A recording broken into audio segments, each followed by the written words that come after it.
To reason with someone is to motivate them to do or accept topics, ideas, and issues through discussion and having conversations. This podcast is about the relationship with ourselves and the relationship with others, finding our stability in our self-worth and how do we actually be in healthy relationships. We find this out through connection, compassion, and communication. Reach out, connect with me, like, subscribe, comment. I want to unpack whatever it is that we can to really get to the nitty and gritty of finding out how do we get better in ourselves and how do we get better in our relationships. Welcome back to the podcast, Reason with me. Hello, everybody. I'm just going to quickly ask if you are listening to this, if you do like what you're listening to, please reach out. Please review on Google or Apple or Spotify. Please leave us 5 stars. This helps it reach other people and allow for more connection and more depth within our society and our world. Hope you enjoy this one. Welcome back. This episode is all about conscious relationships. I want to introduce you to Nick Solaczek. He's a certified IMAGO relationship coach. He works with individuals and couples to boost their IQ and success in romantic relationships with an emphasis on safe conversation techniques, mindfulness, authenticity, and boundary setting. He has coached Hollywood celebrities, government agents, CEOs, high-profile lawyers, therapists, doctors, fresh partners, and lifelong marriages. He's also been privileged to assist 2 leaders in the field and founders of IMAGO and authors of the bestseller, Getting to Know the Love You Want, in their online training for couples. Nick reasons with me about the narratives we have about ourselves and our relationships and how to start having authentic, powerful love within conscious partnerships. This is a really special one for me. We get a bit deep, we share, we get vulnerable, and we start talking about doing this work and the ongoing journey of being and showing up in yourself and in relationships. All right. Welcome back to the podcast. I am sitting with Nick Solaczek, which I love saying, which is very cool. Thanks for coming on, Nick. How you doing? I'm doing well. Thanks for having me. Yeah, I'm glad we finally were able to kind of figure out the time zones and stuff. Where are you tuning in from today? Today I'm in Arizona, but I'm based in Vancouver, BC, Canada. Proud Canadian on the West Coast. Yeah, love that. Love that. Cool. Well, it's cool to get more international guests on the podcast. It feels like I really made it, you know? Sure. Well, I've spent some time in your neck of the woods, lived in Australia on and off for about 1.5 years, and I'm a big fan. So it's great to be here with you. Great to hear the accent. Yeah. Yeah, the Canadians love it. I think the same with us. So we love Canada as well. I'd need to get over there, see what all the hype's about. So let's jump in, Nick. Who the hell are you, and what do you do? Good question. Well, I'm a relationship coach trained in something called IMAGO couples therapy. And today we'll probably talk a bit about what that means. But essentially, my work focuses on working with couples to create a heartwarming connection that thrives and try to help couples free themselves of some of the perils and pitfalls of being together. A lot of the couples that I work with are entrepreneurs. They're highly creative, intelligent people, but they run into challenges in relationships because they're hard work. And when we get stressed out, we tend to get short, shitty with each other. We can be stubborn, say things the wrong way, miss things, be totally misattuned. And we need some guidance with that. All the couples I've met that have thriving relationships that they love have gotten support or had mentorship. And there's a number of reasons why I am where I am, or I decided to work with couples, but it's the most challenging and rewarding career that I've ever had. So I feel very honored and blessed to be doing what I do. Yeah. Well, that's a hell of an intro and already got lots of sort of light bulbs going for me as to where we can go. And I'm super keen to see what we can cover in the short time that we have together, Nick. So straight off the bat, how and why, you said, best career you've ever had. How did you land here? Like, how did you land wanting to do this relationship deep dive work that is bringing people together and creating unity, I guess. Yeah. When I was younger, I was really drawn actually towards the dating experience, and as a young person might be, trying to work out, how do I meet someone great? How do I, have a partner in my life who I find attractive and is an awesome person, and make that whole thing work? Mm, Originally, where a lot of guys start, which is where I started, is how do you talk to women? How do you approach them? mm, How can you win them over or get a chance at a conversation? mm, And a lot of guys get pulled into, the pickup arts culture, into psychology, into a lot of different portals that try to answer that question. mm-hmm. And I explored all of those. And at the time, I thought maybe one day I'd be a dating coach, Okay. because I started to learn how to talk to people while being connected to myself Yeah. and have interesting conversations and all the fun things that can happen when you're interacting confidently with others, especially the opposite sex or, maybe the sex that you're attracted to. And I learned a lot from that experience, but inevitably, and I never, followed through. I don't think inevitably is the right word. I just never followed through in that dream. I kind of had some limiting beliefs and ideas that maybe who wants to hear from a 21-year-old kid about dating? I don't really have a lot of life experience. What do I know? So Mm, I pursued other things, other interests, but this interest in working with people, this interest in relationships never left me. yeah. And what I found after over a decade of pursuing other careers was that I was still very interested in it. And I'd been lucky to meet a mentor and some people in the personal development space that led certain experiences for me that had me see that maybe there's something more here. Maybe there's some talent. There was some purpose that really belonged to me. And it's interesting because now I feel like I'm built for this. I Yeah. feel like I'm designed to do couples work. So there's many people I met and things that happened along the way. But essentially, all the other jobs that I tried, I never really loved. I Mm-hmm. never really felt like my talents and capacities were being fully utilized. Mm-hmm. And one of my colleagues, Mark Groves, who was previously on this podcast, Yeah. recommended to me that I check out the work of Harville Hendrix and Helen Hunt, check out this thing called Imago. Mm. And I didn't set out as a relationship coach to work with couples, although I thought it would be possible. Yep. As soon as I took that training, I was really, really grabbed by the whole theory and Mm. the number of tools and insights that Harville's laid out in his work. And Mm-hmm. now that's what I'm dedicated to full time, practicing in my own relationship, but also teaching others. Yeah. Well, I mean, it's great that we can utilize some of those tools within our own way and keep building, which I guess helps with that accountability of helping others. So, Imago, I've heard about it, I've read about it, I probably do a little bit of it. But where would you begin with sort of piecing it together? I know it's a big, complex bit of work. But yeah, how's it sort of look, or how is it different to your Gottmans or your other types of, I guess, couples work? Um, and yeah, how do you land on that? So all the modalities offer something different. With Imago, there's a very comprehensive theory that's been put together, and a main Mm. tool which is called dialogue. And we find similar methods, similar techniques with other teachers. It's a safe conversation. It's a sending and receiving. It's a technique where one person talks and one person listens.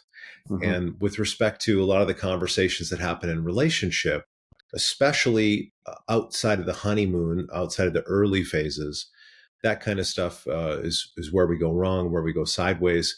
My Yeah. mentor Harville likes to say that talking is the most dangerous thing that couples do, and that's because listening is infrequent. We can talk in monologue, we can talk down to each other, and we're missing a lot. We're misattuned. We feel misunderstood. We don't get each other, and Mm. things can start to feel negative. So, at a high level, Imago, that world of Imago is filled with a number of different techniques. The main one's called dialogue. It's a safe conversation format that helps couples make deep contact with each other and Yep. find a way to talk about the issues that are most radioactive, that are most challenging to talk about, that Mm. are typically loaded with some hurt and some fear Yep. and even historical context around our childhood or our past. Yeah. Yeah, I think Mark said something. Probably wasn't him quoting. He was quoting someone else. But I will stuff this up as he said he'll stuff it up. But essentially, it was that I think a very high percentage of the arguments or conflicts that we have aren't about what's going on right now, and in fact aren't even about the relationship that we particularly might be in at that time. In fact, that they are more about what's been going on in the past and what we then bring in to so that still shows up, I guess. Do you find that sort of to be true in the work that you kind of do in dialogue, I guess? Absolutely. I like to say that we're never fighting about what we think we're fighting about, Mm. and that there's some historical context driving our reactivity today. Mm. And the work of many, many people over the years points to this, that, our childhood sets us up, gives us a certain hand of cards, so to speak, that we're dealt. Mm. And we're impacted in certain ways. We develop certain insecurities, certain fears. And later in life, things that are unresolved, hurts from the past that are unexamined, there's a part of our psyche that's trying to work that out or resolve that in our adult relationships, and we don't realize it. And that's also part of this imago framework. Imago is Latin for image. And in the context of this work, the image is referring to an image that I've got, that you've got, we've all got in our mind, which is a composite image of our parents, their Mm. strengths and weaknesses, the things that we loved about them and the things that we hated, the Mhm. things that really worked for them as people and the things that didn't. And our psyche is actually attracted to this familiar image, for better or worse. We're drawn towards people that match this in some way, one way or another. And it causes Mm. hurt, stresses us out, and Yeah. we struggle to get our needs met and make things work. Yeah. Yeah. And I guess this is why, I don't know how the stats work worldwide, but 50% of marriages sometimes end in divorce. And it's because of that, right? It's a big part of that is we get to the hurt and we don't know what to do with it. And we figure out how to just be within that familiarity and then not move through it or settle within it. And it creates resentment for those that stay, or an eventual end to those that need to go. And then the cycle kind of repeats itself. Unless we Yeah. come and find Nick and start doing some work. Wow. Yeah, sure. Well, there's thousands of Imago practitioners around the world.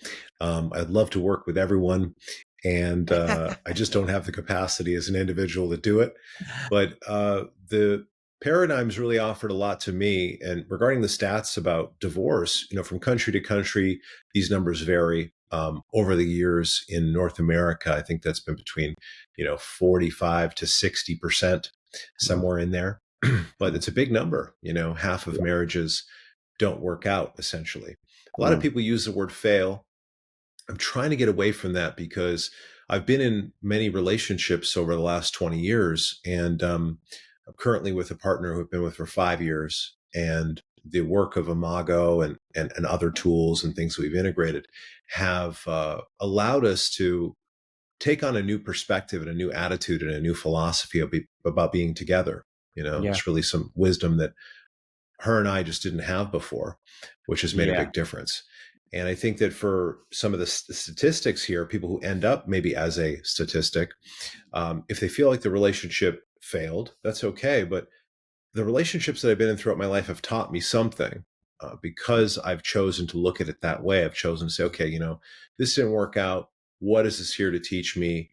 How could I have done this better? And sometimes it would have been not getting into a relationship in the first place, Sure. or speaking more about what I need, communicating with my partner in a more effective way, saying no, setting boundaries. These are all kind of Yeah. classic things that people are working on in relationships. Mm. And we've all got work to do there, no matter what level that we're at. So, half relationships, half of marriages don't work out. It makes sense. As soon as people have a kid, I think the stats are even worse because there's so much stress that's introduced in that first year. And when our stress levels go up, that's when things start to go haywire. And we need some new resources, new tools to work through that stuff. Mm. So I guess I'm kind of in an early relationship, and I, like you, have had many relationships that, yes, did teach me so much about me, really kind of put a lot of mirrors that I wasn't willing to look at for a long time. And then some that now I, really look into seeing what they have taught me. And I like the reframe of fail because they are what's brought me here. And I guess in where I'm at now, and this is to no offense to my previous relationships necessarily, but it feels so much more healthy than anything I've had previously. And I'm working with a lot of people that are also in that boat. But despite the pain and traumatic experiences and real stuckness that I've had in the past that created some real dysfunction and real problems and real dire straits for myself, this is still, although it may be healthy, the hardest one that I've been in. And I wonder what your views around that is, to kind of, I guess, get the ball rolling. It's because I'm asking myself what I need, and I'm talking about my shit as opposed to doing every other resource that I have to avoid or implode that or explode that to kind of make it over. I was talking with one of my mentors a few years ago about conscious relationship, and he said, as soon as you start actually talking about your feelings and being authentic with one another and having conversations, that's not a recipe for complete peacefulness and calm. It's messy, it's painful, it's stressful. We encounter dark aspects of ourselves and our partner, and conscious relationship is meant to embrace some of these moments and the conflict that comes up as opportunities for growth, so we can use this relationship as a personal growth machine that we can heal. We can evolve. We can, dream a bigger dream, use our energy to be creative and contribute to society in a meaningful way. And it's a bit of a myth that if you're a conscious practitioner or you meditate or something, that, everything is going to be perfectly conflict free or drama free. And this is not the case. And that power struggle dynamic that we all experience, where there's a difference between us and our partner, a difference of lifestyle, a difference of opinion, a difference of values in some way, it's always, our brain's going to code that as danger. We're going to see it as a threat. We have a tendency to use negativity to try to get our partner to change so that we don't have to feel anxious. This is the main pattern. And so that's something that we all have an opportunity to work on. But as you go deeper into relationship, as you might be, you start encountering new parts, new layers of the onion. And you got to continue to ask yourself, why am I here? What do we want to create? And, stay in touch with the purpose or the vision for the relationship. And we need to be mindful to do that. And we need to work together. It's hard to do it on our own. Totally. I really resonate with what you're saying, because I think for me, and I know a lot of people experience this, is it's something that I look at in where I'm at, and I've done so much work on myself and continue to do so. And then that got me to a point of readiness to be able to face the fear or accept that love may lead to pain. And if I'm ready to love again, I've got to be ready to be hurt again. And all this stuff that's brought me to being able to feel really worthy within and able to start that treacherous journey. But then the growth that I didn't expect to happen, that I knew theoretically and teach and preach, but within myself and I know for others, that then I did a whole bunch of all the other work is starting, and that is a real gift of, on top of so many other gifts in the beautifulness of relationship, no matter it be romantic or not, that we can keep learning and we can keep evolving within the connection of what that can be within others. And that's been something very profound for me that I think has made an even more bigger dent in what life continues to look like for myself. And I wonder if that's something that's been like that. You're kind of touching on that before, in your journey. Well, something I'm picking up on in what you're sharing, and I can share more about myself personally, but I just hear this sentiment a lot. I've done the work. I've been meditating, journaling. I've done the meditations. I've done the inner child work. I have my gratitude journal.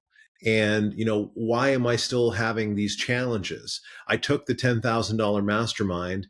I met the partner that I fell in love with. Why are we having such a hard time? I've already healed this stuff.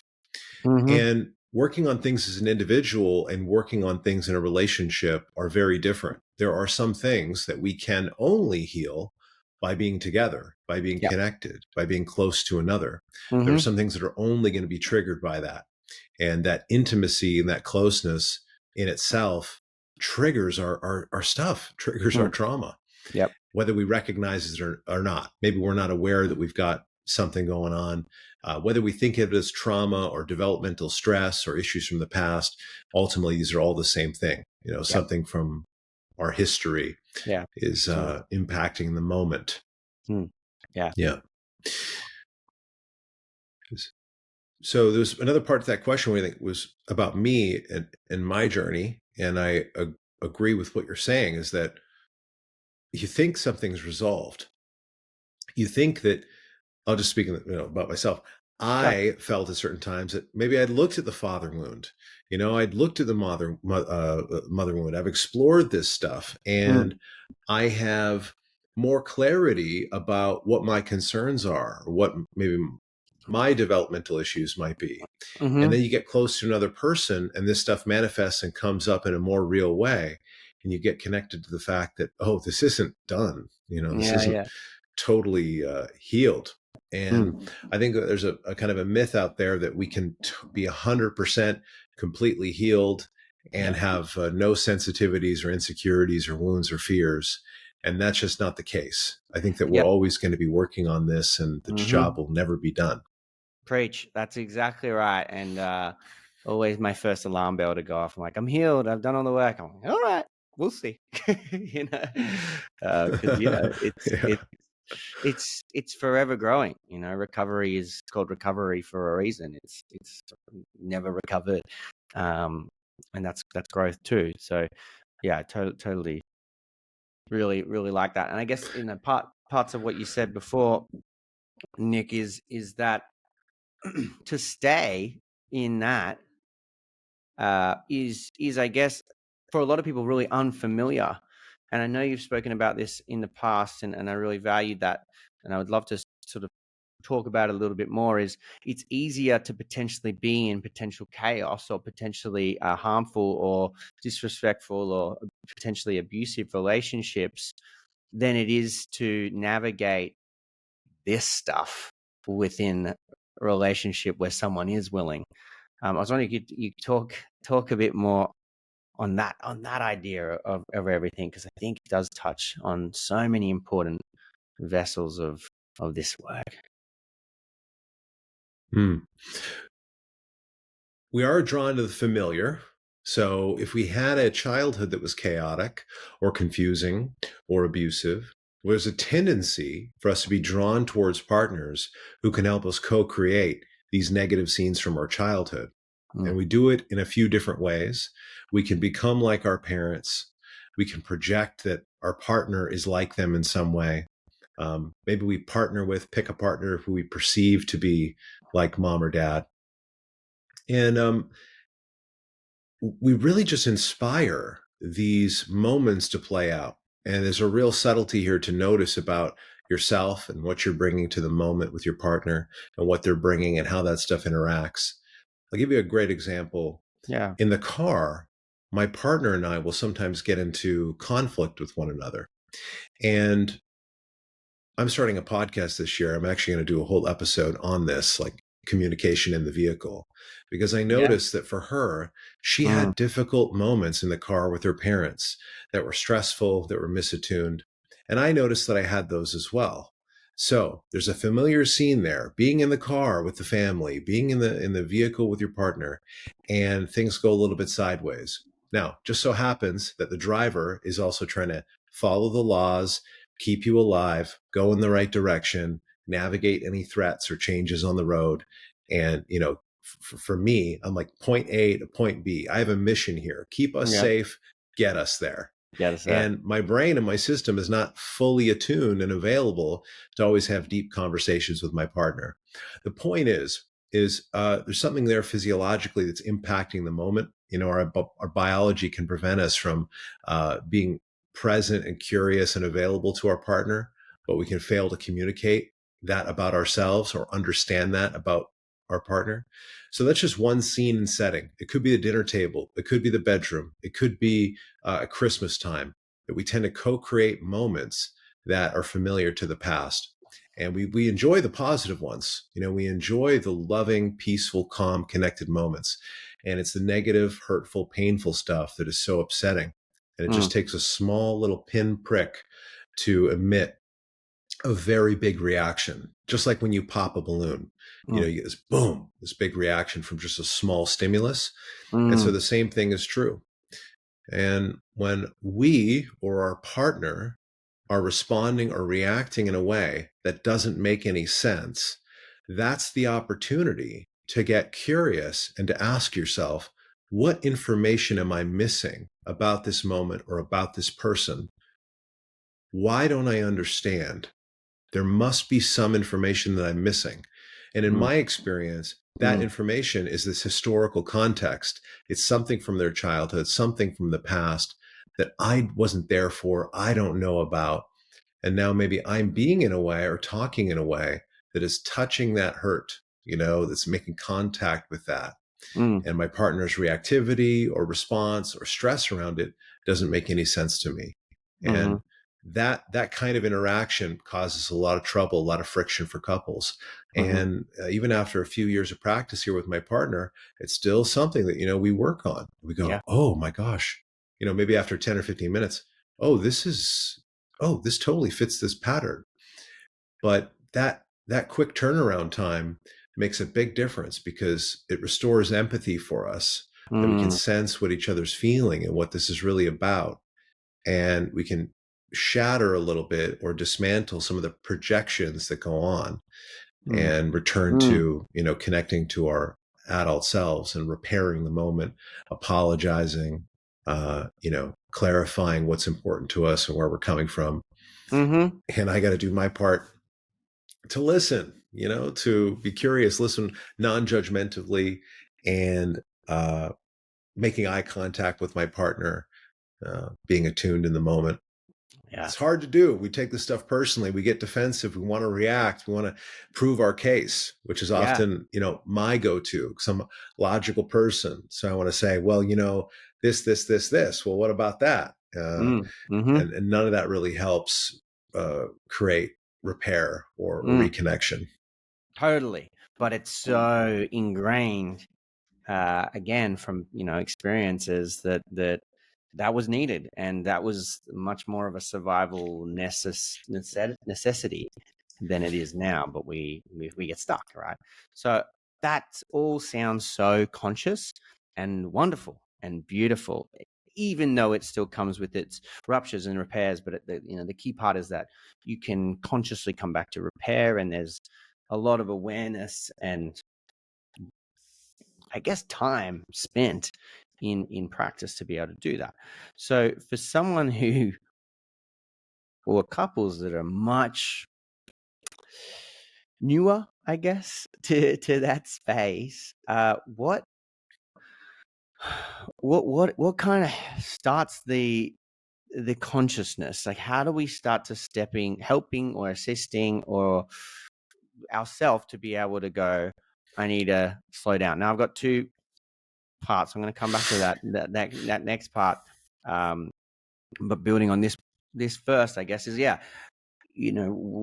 this takes work to get to there. So what do we fundamentally kind of come to? Because there's people that are going to be in relationships right now going, what the fuck do I do? We keep, spiraling, or it's very cyclic. And there's others that are like, I ain't getting in a relationship till I know how to do this. So, yeah, I mean, where do we start the journey to getting more conscious, creating that ability to start repair work? It's a big question. Big answer. Big question. Yeah. For the couples that are new to personal development or couples therapy, working on things together, the couples that are maybe stuck and things feel really negative, it's not working, it doesn't feel aligned, and they want to make a change. They're growth-minded individuals, but they're in a tough spot. The place that I'd recommend everyone start is to share appreciation with each other every day. To say something to your partner, to look them in the eyes and say, honey, something I appreciate about you is, and fill in the blank. Do that for a week. Do that for a month, every day, and notice if it makes a difference.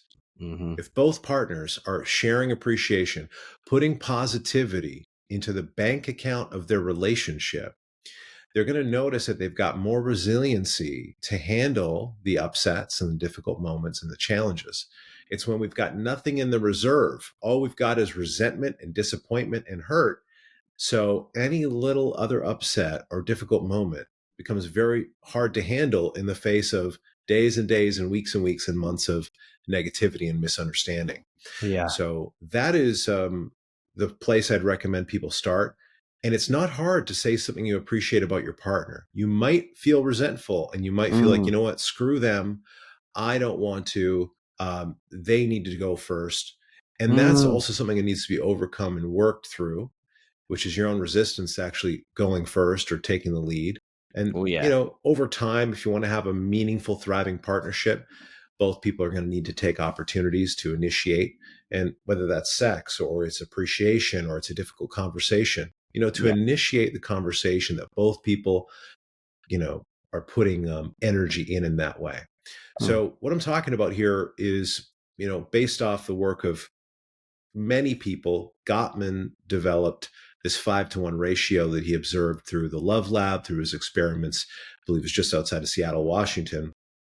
And that 5-to-1 ratio is basically saying that couples, if they're going to have a relationship that stands the test of time, that they enjoy, they need a positive to negative ratio of 5-to-1, 5 positive sentiments, 5 positive interactions to every negative moment in order to feel a sense of satisfaction, resiliency. And it's a really big deal. In the work of Imago, we think of it as the space between. Your whole relationship exists in the space between. It's not in you. It's not in your partner. It's in that space between. And everything you say, everything you do, the things you don't do, or the things you withhold impacts that space between. So if it's feeling heavy, it's feeling negative, it's full of hurt, how can we transform that? And what couples are usually missing at this stage is a sense of hopefulness that they can actually create change, that they can actually break through or transform their relationship in some way. And that's why I really recommend appreciation and positivity to try to shift that tone into a more hopeful or even neutral position, such that there's a little bit of energy freed up, more spaciousness to talk about positive behavior change, other dreams that you want to come alive, and to have meaningful, productive conversations instead of, as my mentor likes to say, instead of paddling our canoes forward, we hit each other over the head with the paddles. Why do we do that? We're no longer on the path. We're no longer, paddling towards a shared vision. We're just attacking each other. Yeah. I love deposit positivity into the bank account of your relationship. That's amazing. And simple, right? That, I guess, leads into my second point in a way, which is nice that it flows. But just on that is that you being able to create that space despite the chaos, despite the ruptures, despite the difficulty, the conflict, the disagreements, is that I still want to show up and love you even though I hate you right now, or that I'm still going to acknowledge you exist. And that 5-to-1 ratio, I mean, amazing, hard to get to for people in the stuckness or in a lot of conflict. So I guess that's my second part that I'd love to break down with you, Nick, is whether in conflict or, still dwelling on something that hasn't been repaired, is the ego. So you've kind of touched on it in different ways in the last 10 minutes, which I guess is the ability to come to an apology, the ability to come back to closeness, to reconnect, to soften. What allows a starting point to be able to drop some of that ego? Yeah. A starting point.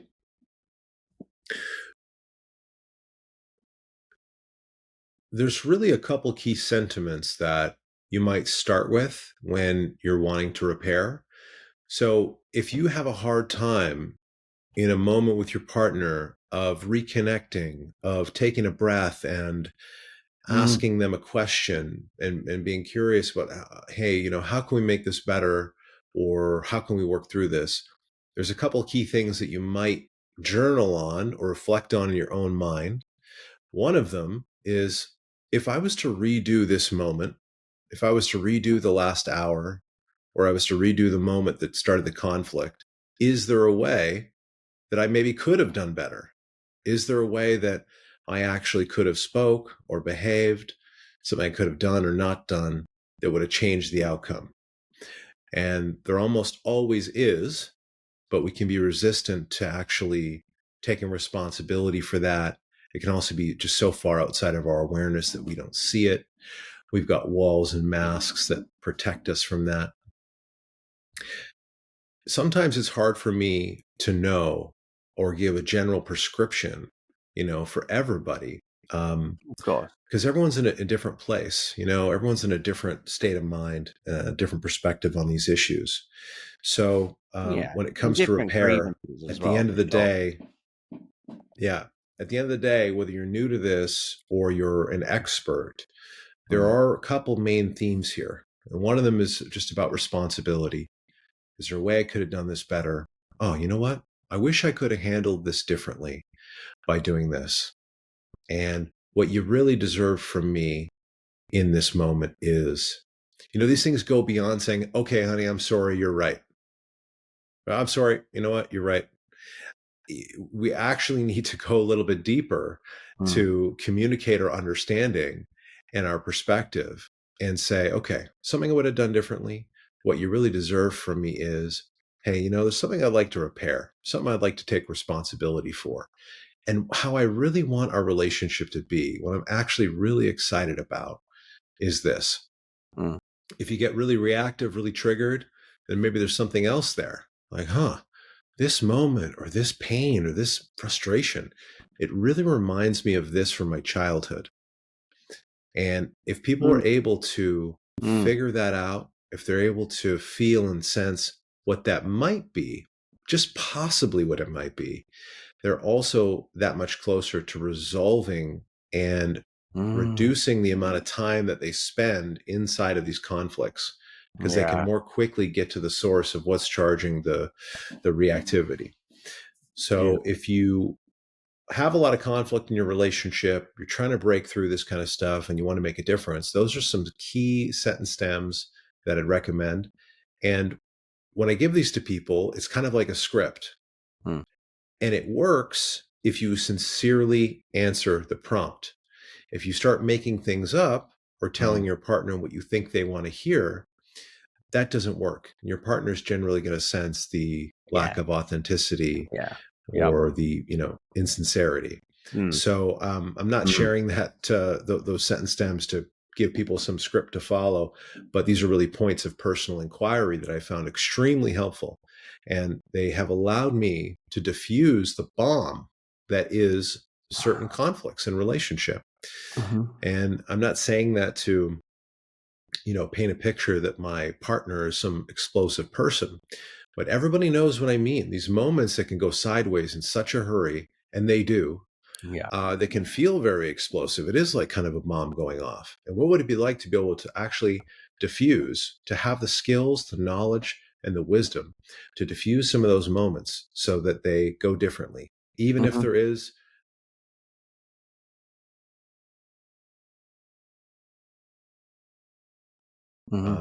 how can we actually find a way to reduce the consequences and minimize the damage to each other? Beautiful. I'm not sure what just happened, Nick. It sort of shifted you from, says a change in your devices. It looks like it's still recording, but we'll just carry on. Oh, now it's yeah. Can you hear me? Yeah. Can you hear me? I just lost your audio there for a second. So now I can hear me a lot. Now I can hear me a lot. Okay, how about now? Yeah, let me check. No, that's much better. Cool. Yeah, it just testing. Yeah, I can hear you. Can you hear me? Yeah. Right, sorry about that. No, all good. The recording's still going. We're still going. I just got to get back into my zone. My ADHD is going to take me somewhere, and it will throw me back. No, I really do.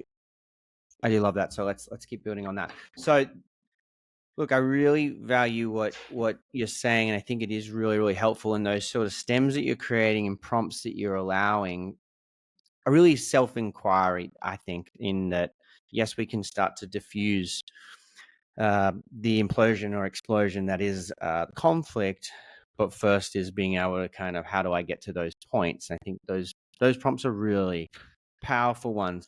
I'll give you an example, I guess, of something that I've been reflecting on, sharing with quite openly with a lot of people, is the moment where my partner was able to get to a soft place and say, come, we're not going to figure this out tonight. Come closer to me. We'll cuddle and we'll, re-go on this later. And I knew that would be the answer. All of me knew that moving into that would shift where we were at, and hopefully then park what was going on and, repair to a point where we could continue the night. But then all of me didn't want to. I think you're kind of mentioning it before, Nick. You're saying, I want to talk through my points. I still got things that are important to say, which was me in that moment. And I guess those prompts that you've suggested and those things that kind of do that are really good inquiries, maybe post heat, I guess.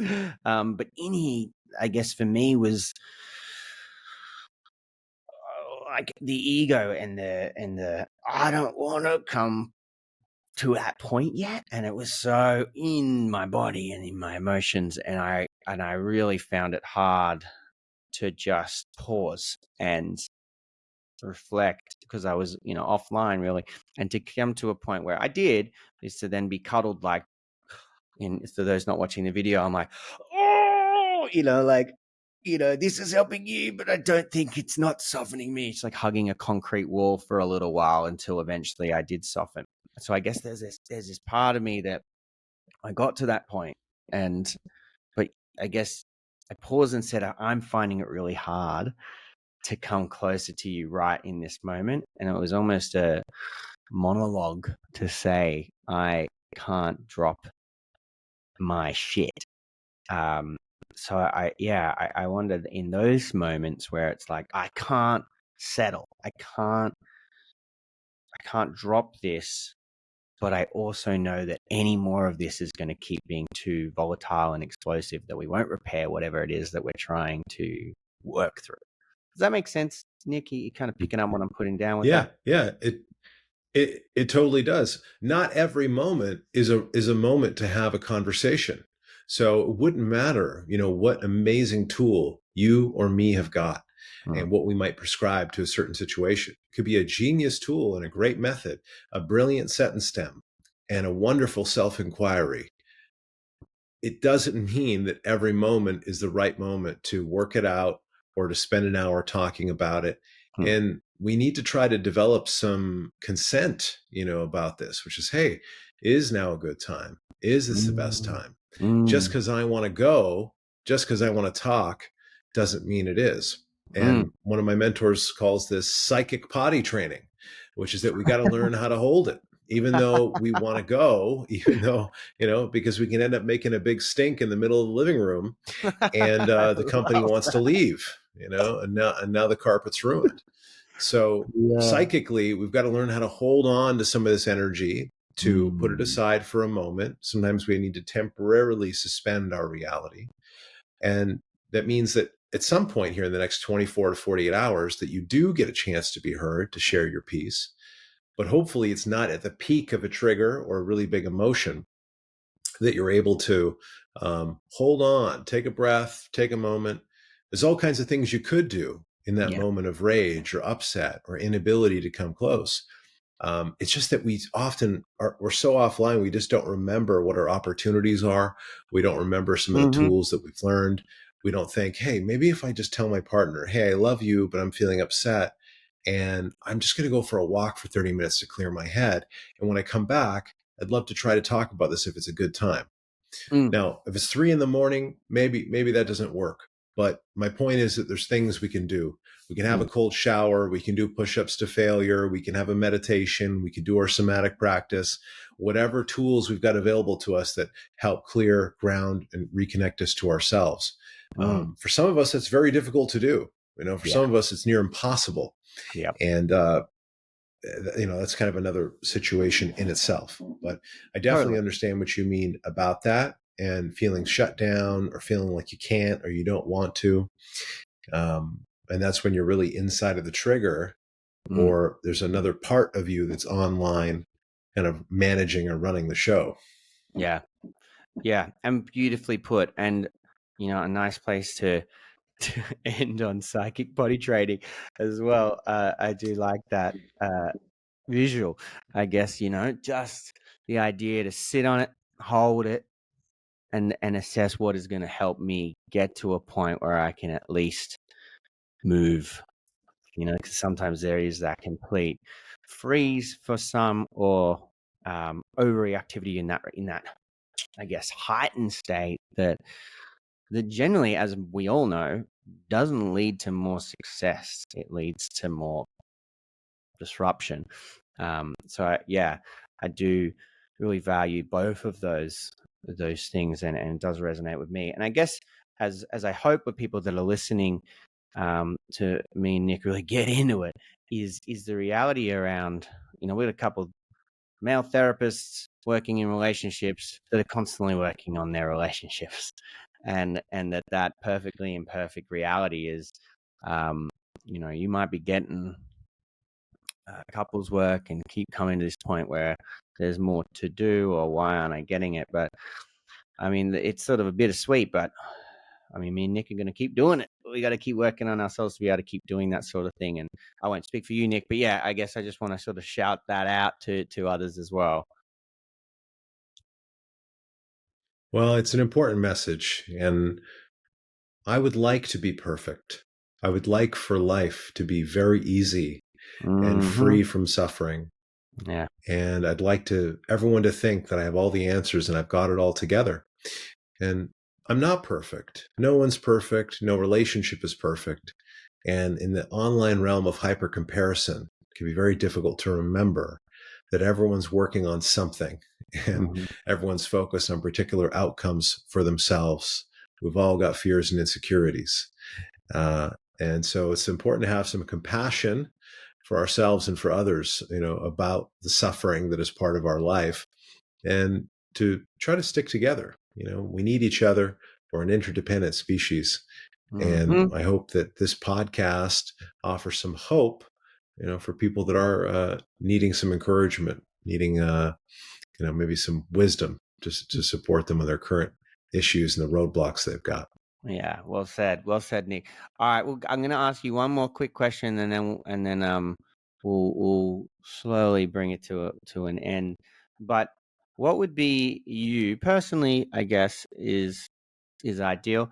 But what would be your go-to resource that helps bring you back into your body when you're just able to recognize that you're drifting into a place where you're activated or a bit offline, or whatever the word might be for anyone listening? What is a way of a resource you have that comes back to you and brings you back into presence? Personally, for me, I love exercise, whether that's hiking, lifting weights, jogging. That's available to everybody for the most part. There's some physical activity that's available to them. Do whatever you can do. I find that's extremely helpful for me. One thing that is available to me that might not be available to everybody is friendship. And I am lucky to have some people in my life that I've met through men's groups, through personal development, through workshops and experiences I've been a part of, that there are people in my phone that I can call. The challenge is, especially for men, is that we don't do it. And we struggle and we suffer alone in isolation, and we don't let anybody know what's really going on for us. And it's been a big growth opportunity for me to remember that, I've got these people that I can call that, can offer a perspective and offer some guidance. Yeah. And relate to my experience. So that's something, if you've got it, great. If you don't, put some energy into making some new connections and meet some people that have shared values and are growth-minded like you. I haven't always had that in my life. I've always had, friends, right, to a degree, but it's kind of a modern problem that we see friendship rates declining and people identifying with having one or zero or only two friends. Yeah. It's a big issue in modern times. Absolutely. So if you don't have close friendships or people that you can trust, at the very least, you can move your body and be active. It's kind of like an active meditation. Those are two things that have worked really well for me. And blessed to have met some of the people I have that, I could pick up the phone and call. Yeah. And that's beautiful and really powerful sentiment that I think for me as well, and really even just gives me gratitude, the fact that I do have some of those people, and even that I can have conversations like this that are really deep and meaningful with people across the world as well. So really honored to have the space to do this with you too. So Nick, tell me, where can people find you if they haven't already, and what might be going on for you at the moment? Yeah. You can find me on Instagram at Nick Solaczek, or on my website at nicksolaczek.com. I run programs for men and women. I have a 4-month program for highly successful couples that want to bring transformation and the work of IMAGO to life in their relationship and help them create breakthroughs. So people can find me there. I'm starting a podcast this year. By the time this episode comes out, that might be available. So keep a lookout for it. Yeah, cool. I'll put it all in our show notes, and we'll start tagging on Instagram and get it all out there as well. Honestly, so good. I knew it would be good, and really, really grateful that you've come and taken the time to have a chat with old Jackson on Reason With Me podcast. So yeah, thanks for showing up. Thanks for the invite, Jackson. It's good to be here. Appreciate you. Yeah, thanks for having me on. Thanks, my dude. Do you want to find out more about how therapy can help you kick some goals?